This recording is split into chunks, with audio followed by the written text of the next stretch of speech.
Today a super crucial episode because this vehicle here, this SUV is a worldwide bestseller, and that's why this review matters to so many people and car buyers out there.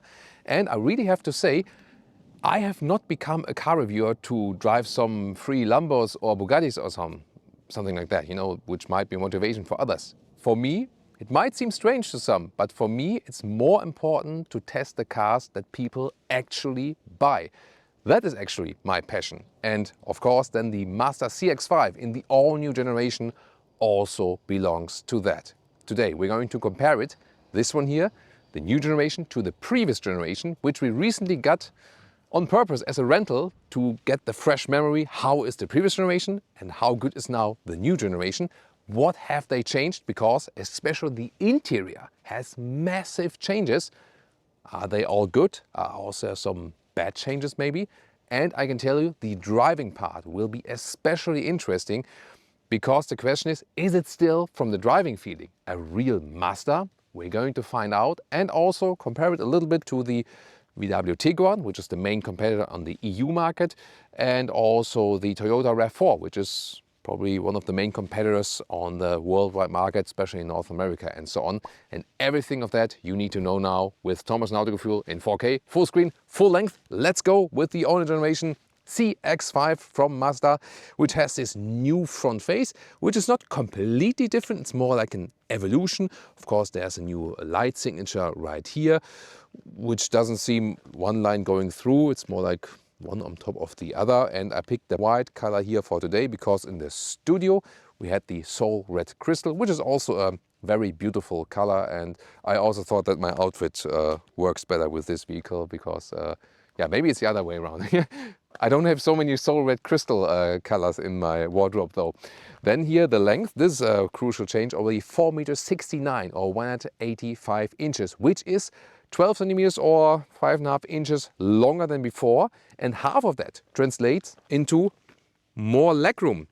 So we're going to see about that if it works. Wheels start 17-inch in the base version, and then here the 19-inch if you don't have the base version. In this case then in the black design, which has this very cool contrast between then white and black. Also here the black wheel arches, for example. This one here, high trim vehicle, but as you know, also from our personal car purchase, I'm more a fan usually of mid trims, or maybe only pick like the extras you really need. Typical then SUV design, and the rear is new in the design as well with the new light signature here too. But again, it's more an evolution from the exterior design. And you can see real exhaust tips, so there's no job for the Autogefühl fake exhaust police. And you can see indeed these high gloss black contrasts are even more contrastish when you have something like this here, the Rhodium white, as this white color is called. And new trend here, or I mean, maybe Toyota used to do that for a longer time with their commercial vehicles and pickups. Here, the lettering instead of the logos. That is a worldwide car trend for sure. This one here is available either with front-wheel drive or with all-wheel drive. We're driving the front-wheel drive version here today. In the EU specs, it's 10.9 seconds for the all-wheel drive, 10.5 seconds for the front-wheel drive in the acceleration figure. Soon more to this very, very interesting interior. All the info's delivered there. And when you hear these acceleration figures from this 2.5 liter 4-cylinder engine, naturally aspirated, and there we go. Cylinder on demand technology, mild hybrid, 24 volt though, not 48. There it is, this 2.5 liter 4-cylinder. I mean, it's good that it doesn't have a turbo because that is longer lasting, one piece that can't break, obviously. The North American version has more than 87 horsepower, so a little bit more boosty punch. But then again, maybe this MF system makes up a little bit for this lack of horsepower. Still, you gotta say, you see where the focus of this car is, and that is not the best performance. It's more like price performance. That's the focus of this vehicle, and we're also going to talk about the price later on. But I can already tell you so far, it has a good price performance. That was always the selling point for the CX-5. Very wide dampening, by the way, here. It's also, even wider than before. And NVH, so the noise, vibration, harshness, so the sound deadening and so on. This was also something they have worked on. And I can tell you, I will also focus on that in the driving part then later on. So For some, it might be underpowered, but we'll also test some accelerations, of course, on the motorway here in Spain for you today. And then what's also important as for suspension, so they have put some softer springs in there, but they also have frequency adaptive dampers. They are passively adaptive. They don't change according to the driving mode, but they're always passively adaptive. And I'm really looking forward to driving this one today to see how that one scores. Now to the interior with the key fob, and this is honestly, yeah, not good quality. Doesn't make a good impression, the key fob. It does the job. Then door closing sound is actually, well, not too good, not too bad. I would say it's like average. Let's take it that way. Then inside of the doors. This is here hard pack. Oh, that's really hard pack. At least it has some visual structure. Let's take it that way. Only soft part is here, but this is here honestly a cheap leatherette. You know, not with the not saying like that leatherette is cheap, but you of course have different kinds of quality. You know, and there's like high quality leatherette. The highest quality is used in luxury yachts for millions of euros. You know. But here, this one is not a good quality. And then here, what is actually nice is the window levers. They also have like this, yeah, shiny surface in this case, and they actually click nicely. The only thing is, there you hear that it's not like the super high expensive car, that the windows like, poof, they really hammer in like they're super fast and going like this first step, you know, where maybe premium manufacturers would have like a slower, smoother transition. However, something we even don't see with cars which are literally double the price, here in the front, and I asked Mazda explicitly for that. This is supposed to be for all lines, not optional. Acoustic windows in the front, here with the lamination, and that is astonishing for that price here. So, and I'm quite certain that this will make a huge difference when we drive on the motorway very soon and also rate the NVH and so on. So kudos to that. That's pretty cool. Hardback in the lower part then, so nothing really covered there. And then we have the all new cockpit here with the new steering wheel. These are capacitive buttons because this one button, there's one button left and one on the right, but it has 1, 2, 3, 4, 5, 6, 7, 8, 9, 10. Yeah, about 10 functions each button. At least it does give a clicking feedback. And so the feedback is nice, but it's one button for everything. Not the biggest fan of that, honestly. And also, once again, the scheme of let's write the company and let's not put a logo on there. What do you think about that?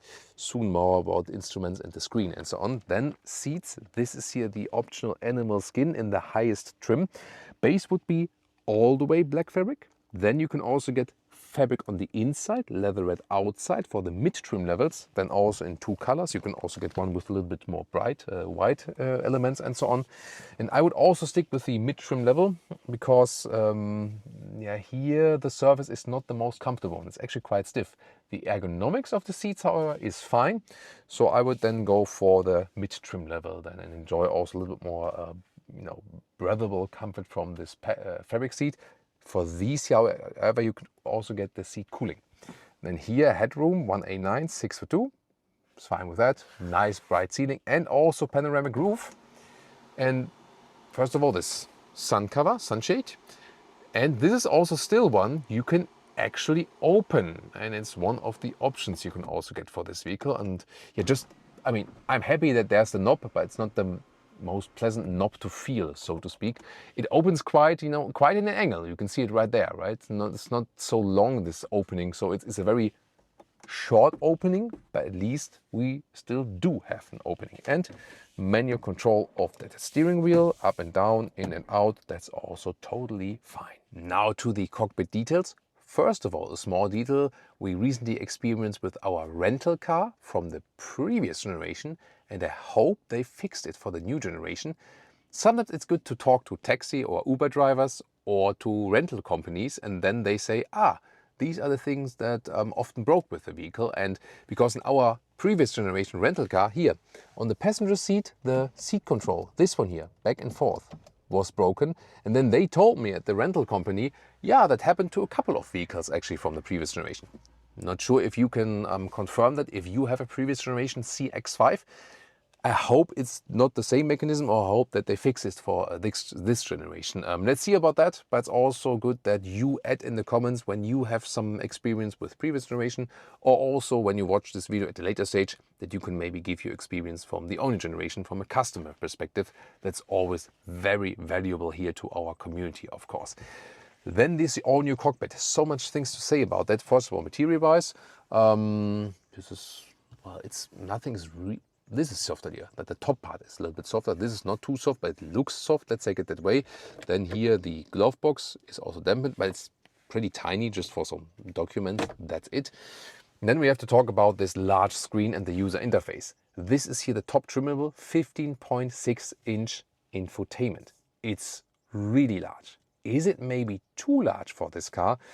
Also how it's integrated here with the gaps, I'm not so sure about that. The base infotainment system, or let's take it that way, if you don't have the top trim, which is Homura in the EU, and it's called, I think, Premium Plus in the US. So the other trims have the 13-inch screen, so the smaller screens. I think it should be the same logic in the North American market. I think that could even look better. So once again, I would probably go for the mid trim. Take the fabric seats, take the smaller screen. I think it will do the car well. Nevertheless, here's the camera view at the moment. You can also do it here around. The other door is open, that's why it looks weird here, but this side door is closed. It's not, you see, it's not the biggest processing power behind it. Let's take it that way. Soon more deals to the screens, because it's also interesting that you have actually here then a native Google Maps support plus CarPlay or Android Auto if you like so. Then the steering wheel, as I said before, it's actually, nice feeling to it. You also have shifting pedals if you want to use these. 6-speed automatic gearbox, always like that. There is no manual. Fairly large middle console. In the front you have adaptive cup holders, two-way adaptive. I think that should be enough. And some cubby hole in the front there. Then you have electric park brake. And some clean space here for your phone. There's an inductive charging pad here.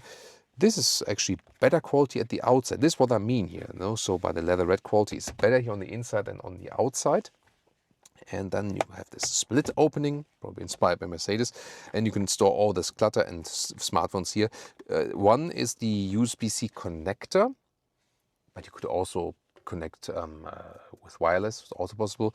And the other USB-C slot is just for charging, but they're actually quite powerful, so the phones are charged quite quickly, and I always prefer the cable charging. And we definitely already have to talk about this. So this is how you can change the temperature. Yes, theoretically also with voice control, but the thing was here, 2-zone AC.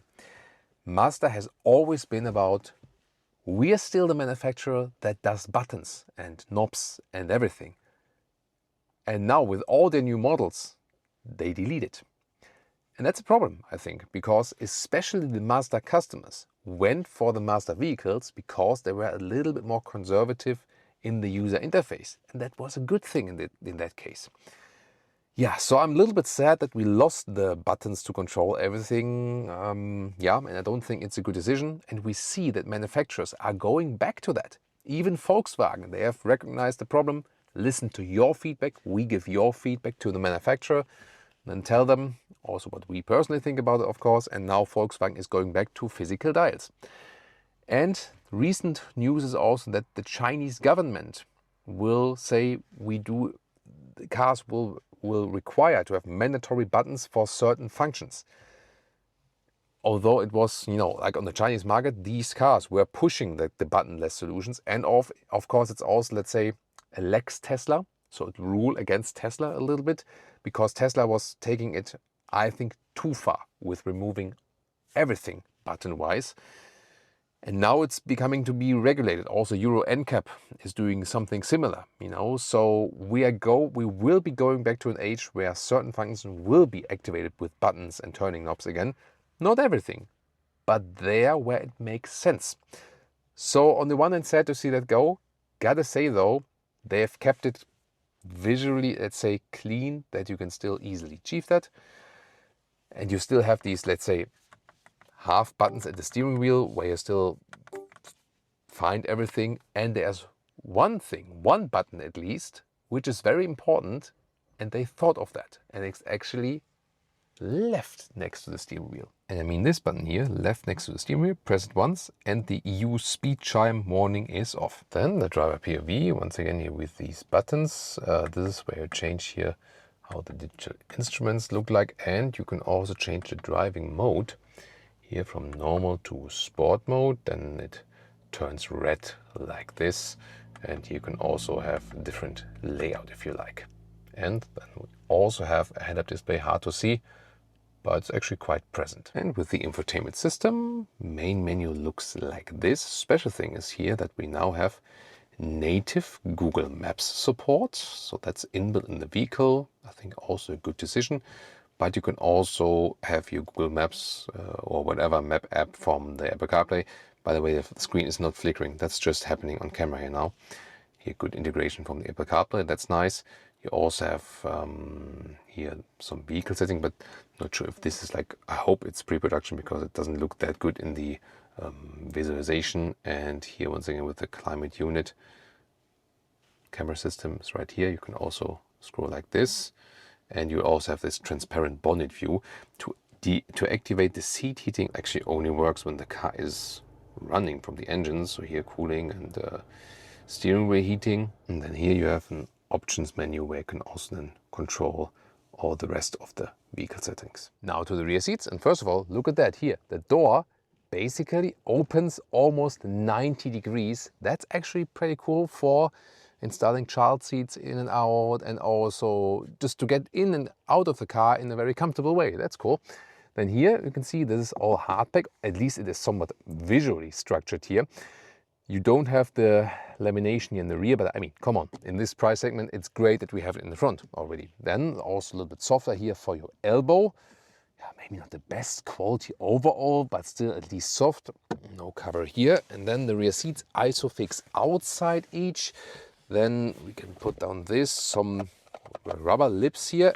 What's actually quite cool is here, we can put this one down as a ski hatch. And also there's an inclination change here for more like upright position and a little bit more backwards. So yeah, not too much change, but at least you have this flexibility. And yeah, even more higher class premium cars often do not have that anymore.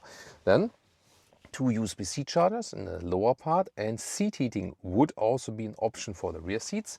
And that's the thing here with the increased wheelbase. You now have way more legroom in the rear in comparison to the previous generation, and it's actually decently comfortable here. Also enough headroom here with one A9 6'2". I like this bright headliner here, for example. That's cool. Headliner at the festival, you know. Yeah, I think it's pretty good. And if you compare it especially to the CX-60, then you really might say like, hey, wait a minute, the CX-60 doesn't have more space, actually rather less space also in the rear. And yeah, we'll also compare the trunk now. Now to the trunk or the boot, which is at 580 liters, which is 60 liters more than before. So that's actually good. So you see that half of that extra length went into the trunk. This like, you know, like a no rails the side cover. I think it's fine. This one still fits vertically. This one here, by the way, is now also 10 liters more than the Mazda CX-60.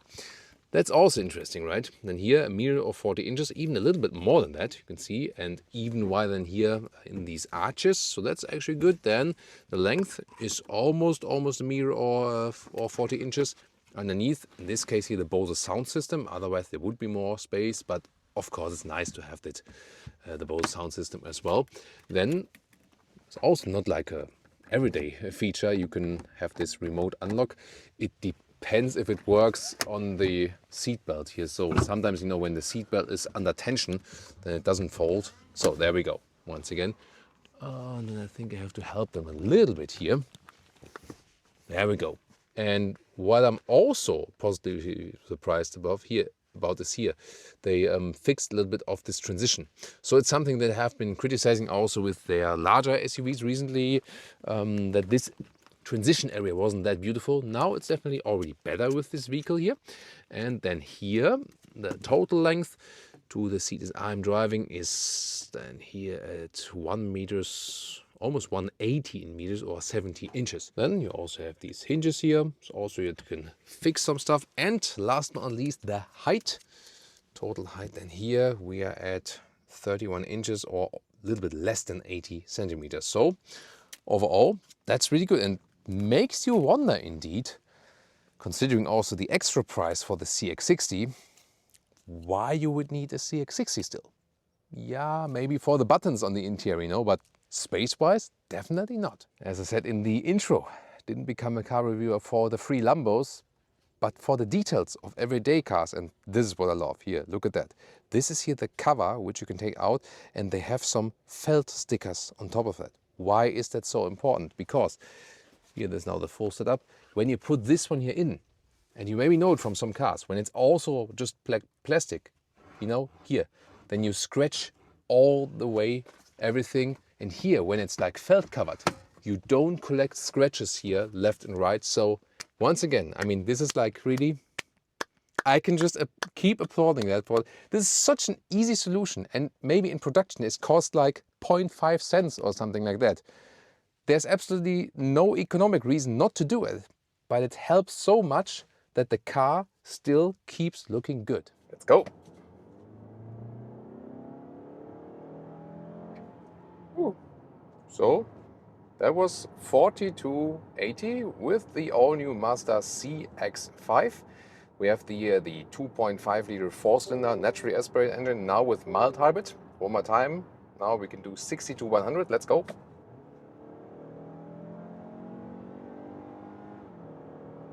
That's it. Yeah, I mean, I would say it's still okay. I would have imagined that it's actually worse, because when you hear this horsepower figure for the European market of 141 horsepower, you're thinking, the North American one has 187 horsepower. So that sounds a little bit better, definitely. Yeah, but at least you have this. At least you have this hybrid boost a little bit, and then also probably some efficiency gains, hopefully out of that. I will also zero out the consumption meter now, that we can give you like a more realistic figure as for that.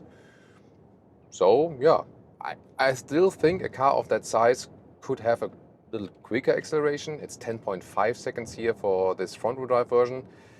Also makes me rather not pick the all-wheel drive version, because that is at 10.9 seconds in the acceleration figure. But as I said, I would have imagined that it's maybe worse. If you have this speed chime thing, by the way, you can just here press one button for this EU law, and then it's shut off. That is great customer service, basically, because people do demand that. Great grip here from the steering wheel, and it's actually a very likable steering feeling. That is indeed Mazda-esque, because there was the big question, how much Mazda is there still in this vehicle? And the steering is so important to have that indeed. One more time, we can do 75 to 120.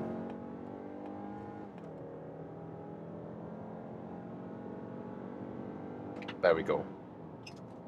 I would say it's okay, right? Yeah, so I think you can live with that. You know, for the German Autobahn, going on the German Autobahn, of course, it's always better to have a little bit more punch. I think silent. It's not too late. Yeah, it's fine. You feel that, yeah. Over us, yeah. Plane over us here close to the airport in Barcelona, and there is the dual insulation, like this laminated glass, and you feel that, wow. And we actually explicitly, because we had like this event with Lotus recently, and then on the airport as a rental, we picked the CX-5 from the previous generation, that we know, hey, we still have that experience for you. I reset the trip meter again, by the way, because we did another acceleration now. That was sport mode, by the way, and now going back to normal mode. So we picked the CX-5 in the previous generation, that we can have like this fresh memory. And indeed, this probably what Leah said is the biggest difference. It is way more silent than the previous generation, I feel. So that's a cool thing, definitely. And I also really like the steering feeling. That was also good in the older one. However, what I do notice now is that it's more direct. So it feels a little bit sportier. And the steering wheel itself is actually pretty cool. Yes, the buttons here have become part capacitive. At least you still get some kind of feedback when you press it, and also a clicking sound, even though it's for the whole button. So it's so good feedback and good clicking sound and feedback, but not like individual. But you can understand, at least you can better clean that, you know, like in the individual buttons. Let's say it that way. So pros and cons. But here, like how you turn the car feels really, really good. How do you feel? Good. It's good, yeah? And the suspension is also good. Yeah, suspension makes a good... I'm really impressed. Because, what they did is they made the suspension on the one hand a little bit softer from the springs, but then they also have the frequency adaptive dampers, so they cannot be actively controlled, so it won't change when they go into sport mode. But they are passively adaptive, so to speak, all the time. And so far, I think they found a very nice setup here. So when we have some waves, it evens that out very well. At the same time, the car doesn't shake up too much. Little bit, too much. Yeah. You know, you feel it is rather a softer setup. So it's not something you're saying, hey, let's go racing. It's more something you would say, let's all relax here, right? Everybody be cool. You be cool. But we will also do like, you know, winding corner test for you, of course, very soon to find out more about that. And of course, then it's always important, is Leah getting sick by that or not? And cars where I do like the winding corner stuff and Leah is still feeling well, that's then always the Leah stamp for the vehicle, basically. Leah sickness. Yeah, the Leah non-sickness stamp, basically, yeah. Yeah, so far, I mean, I'm really impressed of what this car is delivering for that price point. Even more so, of course, if you go for the entry-level version, because yes, the manufacturers always try to sell you all the equipment, but we don't need the animal skin seats, we don't need the biggest screen. Even you saw that when we ordered our own car, we try to be efficient. That's what we Germans do, right? You know, also efficient in the ordering of cars, that you don't order something you don't actually need, you know. So, and that's the cool thing about this vehicle here. When you get the entry-level version, or let's say probably like the sweet point is a mid-trim for this vehicle, that you get the most important features, but you don't automatically get the features that you don't really need, you know. And then you also don't jump too high in the price. I mean, we talk about the price in the final conclusion, but just think about this. Yes, as it stands here right now, like 45,000 euros in Europe or something. But that's still, in comparison to the competitors, not too much. And if you now think then about the entry price, which is then at 30,000 dollars North America and 35,000 euros in Germany, that's incredible, actually, in comparison to the other competitors. When you think about that, the VW Tiguan we had last year as a test vehicle, or the year before that, was like fully equipped, 75,000 euros. Crazy. Yes, they have stronger engines. But still, you know, this is a vehicle that you drive every day, and you know, you're on the motorway, quicker, less quick, you do this and that, load stuff in, and for that it's really good, actually. So yeah, once again, I'm impressed how much more refined it's driving. So when we were recently having this rental, I thought like, yeah, okay, it's a budget car. You know, that was my impression. And I think Leah got the same impression for that, you know, from the rental. But now, yeah, I mean, maybe a BMW drives sportier. Yes, of course, you know, and it's also double the price probably, you know. But here, you don't immediately get the impression, you know, it's just a budget car. So because it feels actually quite refined. So that's actually cool.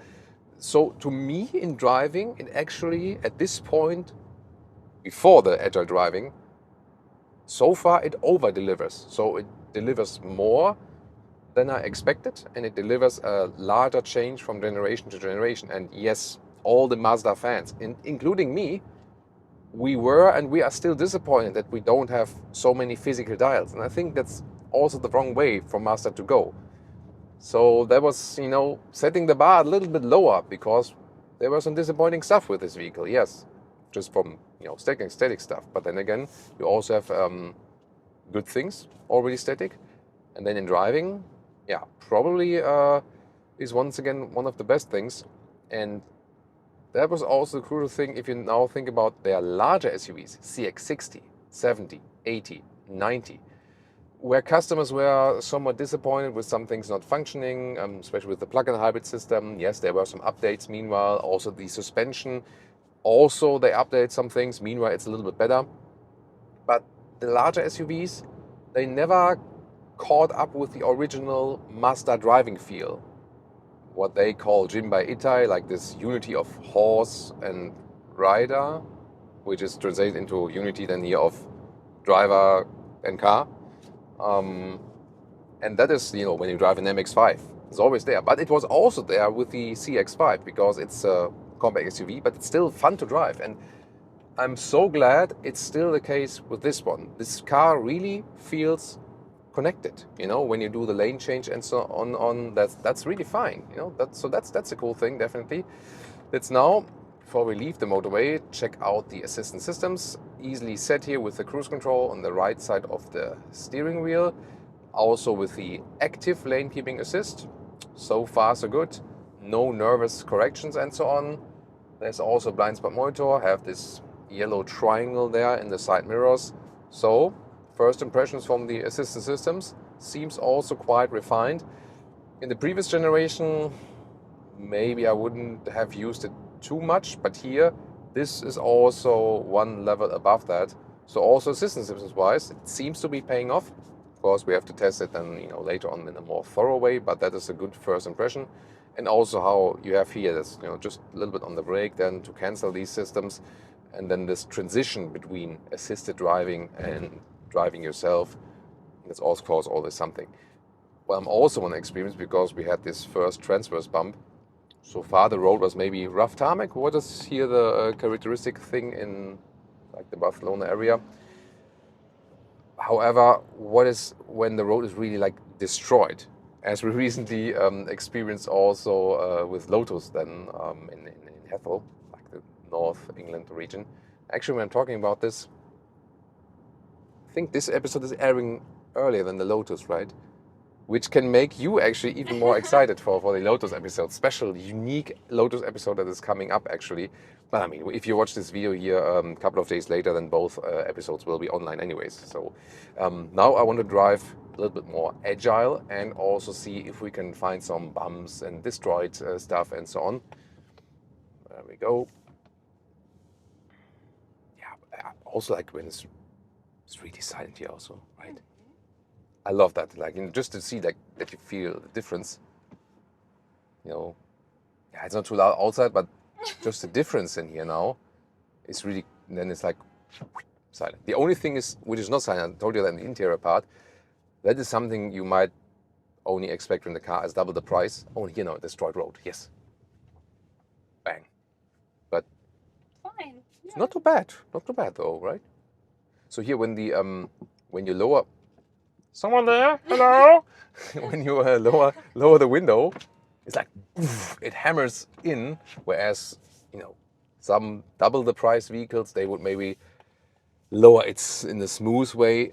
But then again, as I said, if you pay half the price for that, you might as well easily live with that, right? Here, by the way, also situation where the road is a little bit old Range Rover, where the road is a little bit more narrow. It is not a super large SUV, right? It has become larger in the length, but it's also not too wide. So when you have situations like these, almost as I would have ordered this car to come down, right? No, I did not. It was coincidence, but planned coincidence, so to speak. But still, like, it's not the widest SUV, and that also makes it so much more suitable for like a wider customer group because it's not too large, it's not too small. Some might say maybe it's now too long for them, but then again, you profit from this more legroom in the rear, which is also significant. So I think it's still fine, as for that. So now we start with the cornering, and also we're going uphill. Yeah, needs to shift down for that. 6-speed automatic gearbox, but gearbox not too bad so far. So I think this MF system, evens out that lack of horsepower maybe a little bit then here. Whoa, that was, yeah. I would say like the larger the car is, the quicker they drive. Yeah, but it's sometimes it's destroyed road, and here got some serpentine roads up ahead. Can't drive too fast here though, because it's not allowed. But when the corners are really tight here, good steering feeling. Yeah, here again shifting down. Yeah, this is where I feel that the engine doesn't have so much power, and I'm not too much on the throttle though, you know, because that would be maybe stressing the engine also a little bit. I don't want to do that, you know. It's also not comfortable, also not for the passenger and so on. So that's maybe the only thing when you're really driving uphill, where you then feel, it could have more power here. But at least the automatic gearbox shifts down early enough. Let's take it that way. Oh, sunglasses, obviously like deer in Espanol. I didn't know that, you know. So always trying to pick up some Spanish language, you know, maybe also for our Autocentración fans of our Spanish language channel. Yeah, maybe I should also watch my Supercross races now on the Spanish broadcast. They also do that. Great commentators there. Looking over to Leah. Is she still? Yeah. She's fine. She's fine. So Okay, yeah. that's good so far. So let's also see now here when we're going from left and right intentionally. Yeah, yeah. That you feel that's not the specialty of this vehicle, because the suspension is also soft that you have comfort on straight motorway. So if you ask yourself, is there anything I don't get for a more reasonable price? You still have driving fun in, let's say, when you drive it in a normal way. But if you really want to have a very sporty SUV, which you can also push in the corners, then it's maybe something that you don't get. But you get everything else for a reasonable price, you know. So that's why we're here to tell you what to expect and what not to expect. But when you think about that you can live with the lack of horsepower and the lack of sportiness, then it's actually still like such a great bargain, you know, for what you pay and what it delivers. And yeah, once again, the main difference to the previous generation, I would say more refinement, feels a little bit, you know, like a class above that.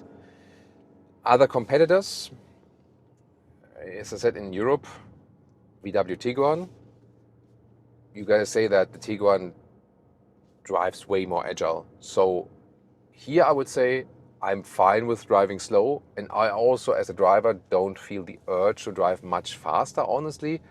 With the Tiguan, I said like, I would still feel fine driving like double the speed or maybe even more here, even if it's not loud. That's the point. That's the point, right? The Tiguan has this the dual valve DCC adaptive suspension, optional of course. So the Tiguan definitely drives better, you know, especially with the DCC, with the adaptive suspension and so on. Also fantastic car, but then again, recent test vehicle, as I said, yeah, almost double the price than this one. Already like the VW, not only the BMW or Mercedes or something. So that's the thing. And Toyota RAV4. So, they don't seem to be happy with their decision at the moment. So the Toyota RAV4, we will soon drive the all new generation, because with Toyota, it was so far the case that especially on the motorway, driving faster, they were not really silent, you know. But I can't comment on the all-new generation from the Toyota so far. What we do know that we have more buttons with the Toyota RAV4 still, so a little bit more maybe conservative approach, which we used to have with Mazda. And what I can already tell you from like sitting in the vehicle, that the RAV4 feels more larger SUV, whereas the CX-5 feels a little bit more non-SUV car-like in comparison to the RAV4. That's I can already tell you. Yeah, but soon more than to that when we drive the RAV4 in the all-new generation. That is coming very soon as well. And if you watch this episode at a later stage, you might already find the video for that. But in general, I think for the price you pay, again, it's a nice drive. I'm finding it hard to find any other car that has this good price-performance ratio, and I think the driving part still confirms that. Now, when we finished like the serpentines, where I was driving like calm and slow, still fine. Yeah. Okay, so that speed is then when it's not too fast. Yeah, then it's fine. Yeah, exactly. And also when we have some bumps, it's fine. Definitely, suspension is set on the comfort node, and I think for that vehicle and for what it's being used, I think that's definitely fine. At the same time, at least from the steering input, from the steering feel, you still have this, you know, this sporty Mazda sense, you know. So yeah, overall, when you know what the limitations are, I think we can be very happy with the drive here. 7.4 liters on 100 kilometers, 32 mpg US, approximately 39 mpg UK. This is our result for today with some city driving using the MF system and also going motorway, 120 kilometers an hour, 70 miles an hour, something like that. And yeah, I mean, that is close to what they officially announce. You can also use this new technology then to your advantage. Of course, it's not like a true full hybrid where the consumption would be lower. So I think still quite okay from the result. Can always be more efficient, but considering what we did with that, yeah, and for a 2.5 liter engine, I think it's actually okay. Or what do you think about that? So the entry prices again, $30,000 for North America, 35,000 euros for the German entry price, for example. And then if you add some equipment, you can maybe add some $10,000 or euros as equipment, then you maybe end up with 39,000 US dollars or 46,000 euros if you then also have the overdrive version and so on. But you can also stay a little bit below or between the entry and the top price if you pick like an intelligent mid-trim level, which I would go for. So I would go for mid-trim, then fabric seats fabric inside, leather red outside. Not the biggest screen, so but the one size smaller, which is probably more elegant in the interior. And then you can really like hit a very sweet spot where you don't pay too much money, but already get a lot, you know, of car. So, I mean, it looks good from the outside. The interior, you know, even more refined, I would say. Yes, we do lose buttons. I don't agree to that. However, you can still control this car fairly easy. Gotta say that. I like the gain of legroom in the rear with this, you know, a little bit longer car overall. And it is a car that you can do everything with, you know.